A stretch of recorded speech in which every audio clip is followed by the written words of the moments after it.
არის თუ არის ნორმალური, რომ გაზაფხულზე ზოგი ხალი ოდნავდება ან იმატებს ზომაში?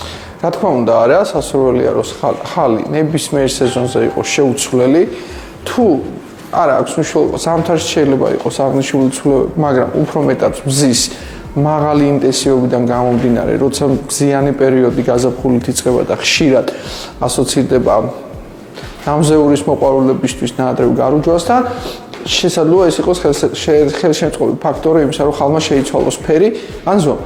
რა თქმა უნდა, ეს ყოველთვის საყურადღებოა, თუმცა საყურადღებოში ყოველთვის საგანგაშო არ მოისაზრება, მაგრამ ამ დროს აუცილებელია, რომ ექიმთან დაიგეგმოს ვიზიტი, შეფასდეს ხალის სტრუქტურა, დადგინდეს ამ თითოეული ცვლილების მიზეზი და მოიღოთ ყველა ის გადაწყვეტილება, რაც უსაფრთხოს გახდის ჩვენსა და ხალების თანაცხოვრებას.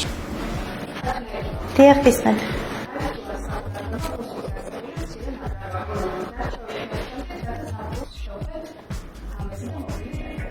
დიახ, რა თქმა უნდა, საყურადღებოა ქუსაზე არსებული მცირე ნაპრალები, მნიშვნელოვანია დროული დიაგნოსტირება, დროული მკურნალობა და საჭიროების შემთხვევაში პოდოლოგის მიერ პროცედურები, რათა თავიდან ავირიდოთ შემდგომ უკვე ღრმა ნახეთქები.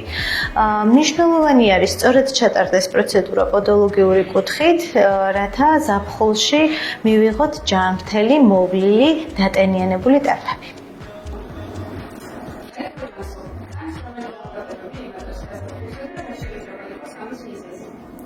გაზაფხული ეს არის სეზონი, რომელსაც თან ახლავს ჰაერის ტენიანობის მატება, მზის ინტენსივობის ზრდა, ალერგენების კონცენტრაციის მატება, რაც შესაძლოა გახდეს სხვადასხვა დერმატოლოგიური დაავადებების გამწვავების მიზეზი, მაგალითად როზაცია, ფოტოდერმატიტები, მზისმიერი ალერგია, დისჰიდროზული ფორმის ეგზემა, ალერგიული კონტაქტური დერმატიტები. აღნიშნულ დაავადებებს შესაძლოა ჰქონდეს სხვადასხვა ტიპის გამოვლინებები კანზე, რომელიც შეიძლება მოგვევლინოს კანის სიწითლით, შეშუპებით, სხვადასხვა ტიპის გამონაყარით, თანხლები ქავილით.